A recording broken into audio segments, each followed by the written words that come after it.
Hello बच्चों, इस छोटे से वीडियो में मैं आपके लिए लाया हूँ क्लास 10th आईसीएसई हिस्ट्री का चैप्टर सुप्रीम कोर्ट। इस चैप्टर में मैं आपको सुप्रीम कोर्ट के सारे टॉपिक्स कराऊंगा और उसके इंपॉर्टेंट नोट्स भी आपको इस बोर्ड पे लिखे हुए मिलेंगे। आइए इस चैप्टर को शुरू करते हैं और आगे बढ़ते हैं। पहला कंडीशन सर सुप्रीम कोर्ट। तो बच्चों हमको पता है कि सुप्रीम कोर्ट, हाई कोर्ट और सबऑर्डिनेट कोर्ट इंडिया में इंटीग्रेटेड जुडिशियल सिस्टम है। सबसे लोअर लेवल पर क्या है हमारे सबऑर्डिनेट कोर्ट, उसके ऊपर हाई कोर्ट और फिर क्या है सुप्रीम कोर्ट। ठीक है, तो इसलिए क्या है इंडिया में सिंगल इंटीग्रेटेड और इंडिपेंडेंट जुडिशरी है। इंडिपेंडेंट जुडिशरी मींस लेजिस्लेटिव अलग है, एग्जीक्यूटिव का काम अलग है, जुडिशरी का काम अलग है। जुडिशरी लेजिस्लेटिव को भी देखती है, एग्जीक्यूटिव को भी देखती है और एक बैलेंस मेंटेन करती है। ठीक है, तो इंडिया में क्या है सिंगल इंटीग्रेटेड जुडिशियल सिस्टम और इंडिपेंडेंट जुडिशरी है। दूसरा जो इंपॉर्टेंट पॉइंट है, सुप्रीम कोर्ट टॉप है, टॉप लेवल पे जो इंडिया में आता है वो सुप्रीम कोर्ट। सुप्रीम कोर्ट के बाद हाई कोर्ट और हाई कोर्ट के बाद जो लोअर कोर्ट है that is known as subordinate court. State का high court at state level and subordinate court at district level. Sir ये सुप्रीम कोर्ट का मेन फंक्शन क्या है? Supreme court is the guardian of the constitution and protector of the fundamental right. बच्चों ये याद रखना, guardian of the constitution.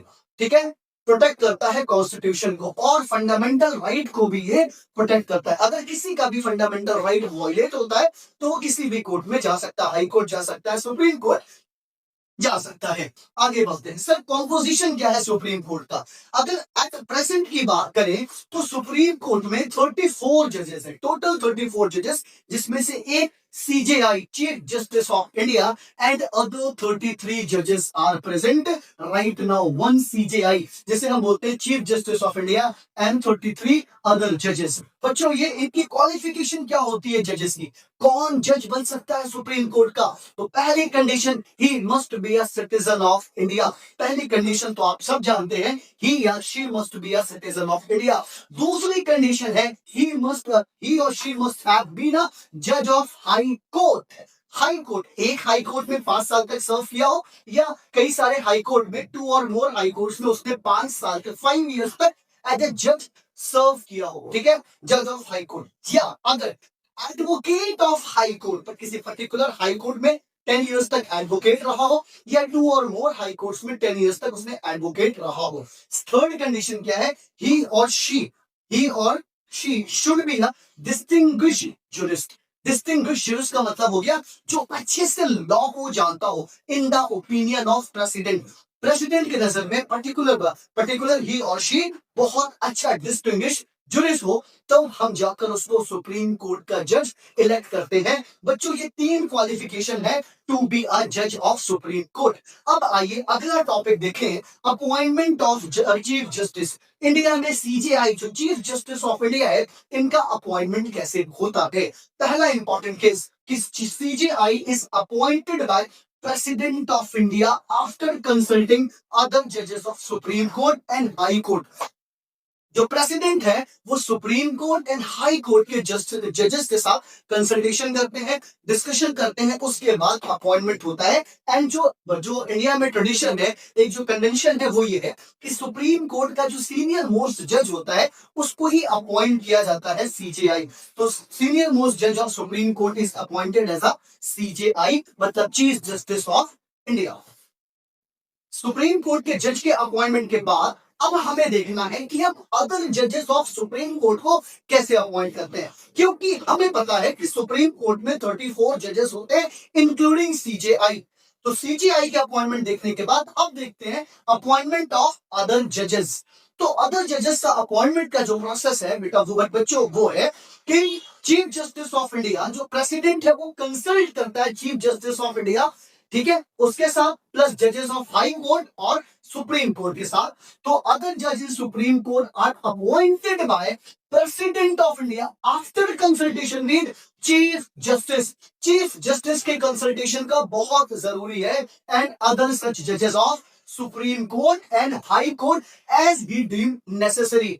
President जिससे चाहे कंसल्ट करे, जिस भी हाई कोर्ट के जज से, but chief justice of India का कंसल्टेशन बहुत ज्यादा जरूरी है if president is going to appoint the other जजेस of supreme court.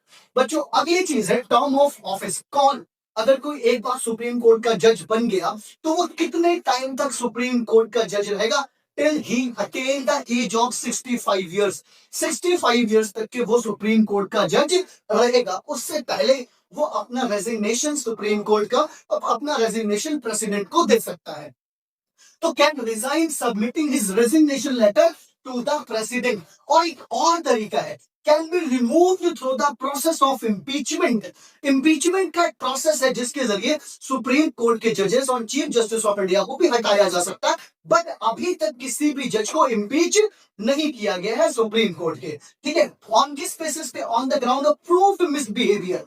Proved misbehaviour और इनकैपेसिटी के बेसिस पे ही इम्पीचमेंट का प्रोसेस किसी भी जज के अगेंस्ट सुप्रीम कोर्ट के जज के अगेंस्ट इनिशिएट किया जा सकता है इधर हाउस ऑफ पार्लियामेंट। सर क्या प्रोसेस है? प्रोसेस ये है कि जो रिजोल्यूशन है उसको pass by resolution must be pass by both houses of parliament with a special majority. Special majority क्या होता है?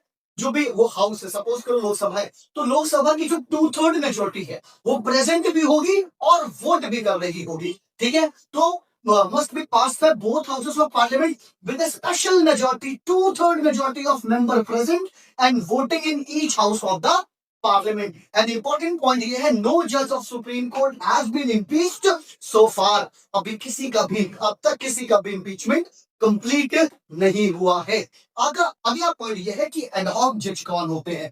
तो बच्चों ये है कि supreme court of India sorry chief justice of India जब वो ये जब देखता है कि सुप्रीम कोर्ट में इतने जजेस नहीं है कि कोई भी सेशन को कंटिन्यू किया जाए, तो supreme court of India CJI of India can appoint जजेस of high court for a temporary period. कुछ टाइम के लिए अपॉइंट कर लेता है। तो CJI of India can appoint a जज of high court as an ad hoc judge of Supreme Court for a temporary period to meet the quorum requirement, to fill the gap।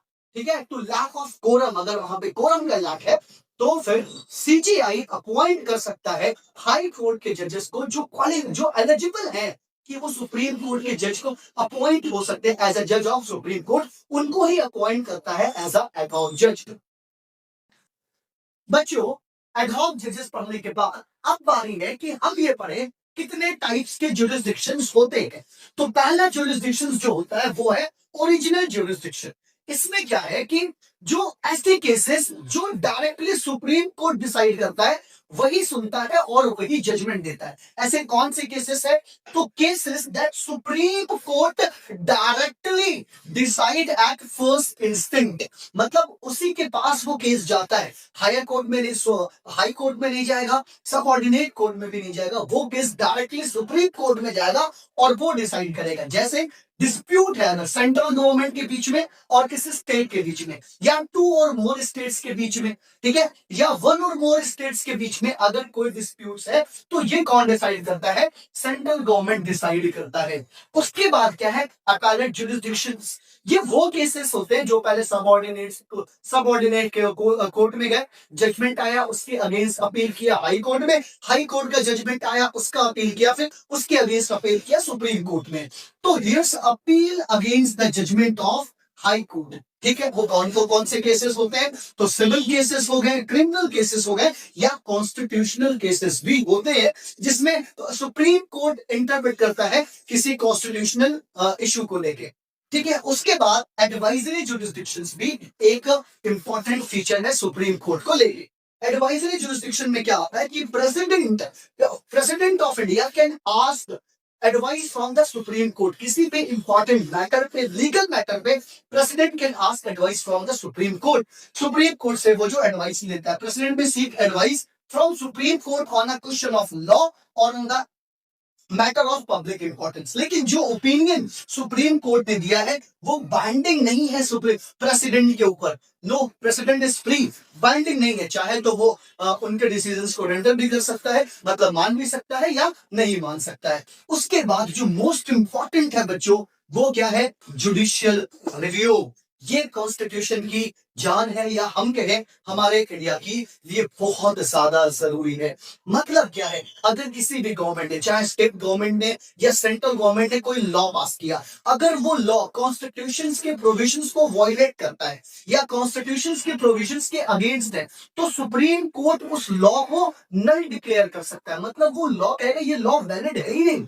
ये power, यही power जो supreme Court का है, वो judicial review कहलाता है। Supreme court has authority to examine, review any law pass by और any executive order. कोई भी अगर ऑर्डर भी आया है और वो कॉन्स्टिट्यूशनल के प्रोविजंस को वायलेट कर रहा है, किसी के फंडामेंटल राइट को कर्टेल कर रहा है, तो सुप्रीम कोर्ट उस लॉ को, उस एग्जीक्यूटिव ऑर्डर को नल डिक्लेयर कर सकती है। वो सेंट्रल गवर्नमेंट और state government can declare null and void if violating provision of the constitutions. बच्चों, ये आपके इंपॉर्टेंट टॉपिक्स भी हैं और इंपॉर्टेंट टॉपिक्स के नोट्स भी हैं। अगर आपने यहां से कवर किया तो आपको डेफिनेटली एग्जाम में हेल्प मिलेगी। ठीक है।